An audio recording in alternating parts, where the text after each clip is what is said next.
नमस्कार.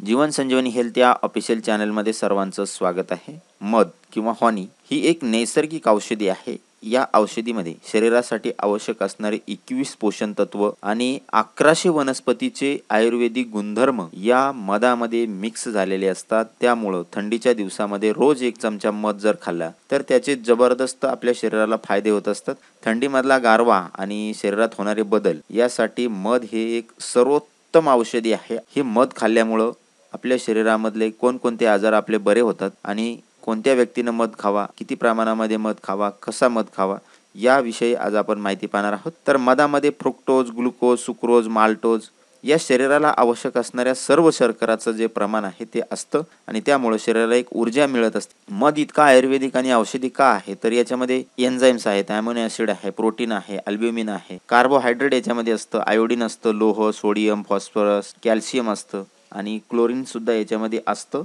अत्यंत उपयुक्त औषधी आहे मध. विविध वनस्पतीचे जे आयुर्वेदिक गुणधर्म आहेत ते याच्यामध्ये उतरलेले असतात आणि त्यामुळं रोज सकाळी 1 चमचाभर मध जर आपण थंडीच्या दिवसामध्ये सेवन केलं तर हिवाळ्यामध्ये प्रत्येकाला सर्दी आणि खोकला हा जो त्रास आहे तो होत असतो. विशेषतः लहान मुलांना तर हा त्रास नेहमी होत असतो थंडीच्या दिवसामध्ये आणि हा त्रास जर होऊ द्यायचा नसेल तर रोज 1 चमचाभर मध लहान मुलांना आपण जर खाऊ घातला तर कितीही थंडी किंवा कितीही गारवा वातावरणामध्ये असला तरी सर्दी आणि खोकल्याचा त्रास जो आहे तो लहान मुलांना अजिबात होत नाही. शिवाय मुलांचा मेंदू सुद्धा उत्तम रीतीनं कार्य करतो आणि स्मरणशक्ती मुलांची खूप चांगल्या रीतीनं वाढते या मधामुळं. अगदी 6 महिन्याच्या बाळांपासून आपण हा उपाय करू शकतो. 6 महिने ते 1 वर्षापर्यंतचे जे लहान मुलं आहेत त्यांना 2 थेंब मधाचे खायला द्यायचे आहेत. थंडीच्या दिवसामध्ये 1 चमचाभर मध खाल्ल्यामुळं रोगप्रतिकार शक्ती जी आहे ती प्रचंड प्रमाणामध्ये वाढते आणि विविध प्रकारचे जे रोग आपल्याला होत असतात त्याच्या विरुद्ध लढण्याची शरीराची शक्ती जी आहे ती आपली वाढते. बऱ्याच व्यक्तींना खरोज आणि फंगल इन्फेक्शन होत असतात आणि त्यासाठी वेगवेगळे उपाय करत असतो आणि या बाह्य उपायाचा कदाचित फरकही पडतो, परंतु फंगल इन्फेक्शन जे आहे ते परत होत असतं. म्हणून हे फंगल इन्फेक्शन मुळासकट जाण्यासाठी रक्ताची शुद्धता होणं गरजेचं असतं आणि हा जो मध आहे तो रक्ताची शुद्धता करतो आणि त्यामुळं फंगल इन्फेक्शन असेल, खरूज असेल, त्वचेचे सर्व जे आजार आहेत ते निघून जातात. त्यासाठी 1 चमचाभर मध रोज सकाळी उठल्याबरोबर नॉर्मल पाण्यामध्ये जर आपण घेतला तर रक्ताची शुद्धता होते आणि त्वचेशी संबंधित जे आजार आहेत ते आपले सर्व निघून जातात. त्यासाठी 21 दिवसापर्यंत रोज या पद्धतीने नॉर्मल पाण्यामध्ये 1 चमचाभर मध तुम्हाला घ्यायचं आहे. पचनशक्ती या मधामुळे प्रचंड प्रमाणामध्ये सुधारते आणि त्यामुळे पित्त, जळजळ, बद्धकोष्ठता हे जे आजार आहेत ते निघून जातात.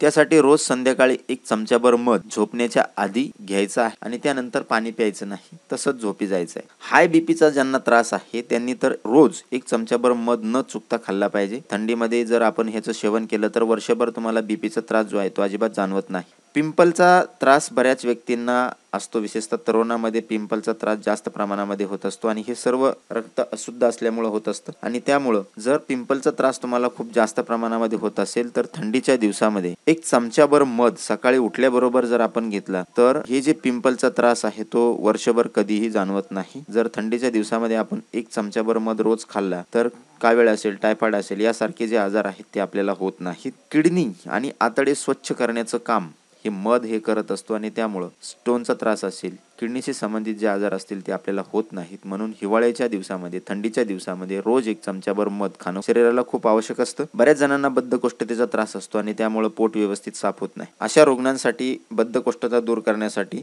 1 चमचाभर मध थंडीच्या दिवसामध्ये 1 ग्लास कोमट पाण्यामध्ये रात्री झोपण्याच्या आधी जर आपण घेतला तर पोट व्यवस्थित साफ होतं. बद्धकोष्ठतेचा जो त्रास आहे तो निघून जातो. मधामध्ये अँटीबॅक्टेरियल आणि अँटीमायक्रोबियल गुणधर्म असतात आणि त्यामुळे शरीरावर कुठं तुमच्या जखम झालेली असेल, काळे डाग असतील, मुरुमामुळे झालेले खड्डे असतील, हे जे आहेत ते निघून जाण्यासाठी अत्यंत उपयुक्त हा उपाय सिद्ध होतो. बऱ्याच पालकांची अशी तक्रार असते की आमच्या मुलाची रोगप्रतिकार शक्ती कमी आहे आणि तो सारखा आजारी पडतो, सर्दी खोकला हा त्रास त्याला सतत होतो. त्याला कुठल्याही पद्धतीचं टॉनिक द्यायची गरज नाही. रोज 1 चमचाभर मध जर आपण त्याला दिला तर हे सर्व आजार त्याचे निघून जातात. त्याचबरोबर हार्मोनल इम्बॅलन्स जर झालेला असेल शरीरामध्ये तर तो सुद्धा नीट होण्यासाठी मध हे अत्यंत उपयुक्त औषधी आहे. लहान मुलांपासून मोठ्यापर्यंत सर्वांसाठी मध उपयुक्त आहे. फक्त ज्यांना मधुमेहाचा त्रास आहे त्यांनी याचा कमी प्रमाणामध्ये वापर करावा, बाकी सर्वजण करू शकतात. तर याचा वापर तुम्ही अवश्य करा आणि अशाच नवनवीन उपयुक्त आयुर्वेदिक उपायासाठी जीवन संजीवनी हेल्थ या ऑफिशियल चॅनलला लाईक आणि सबस्क्राईब करा. नोटिफिकेशनसाठी बेल आयकॉनवर क्लिक करा. धन्यवाद.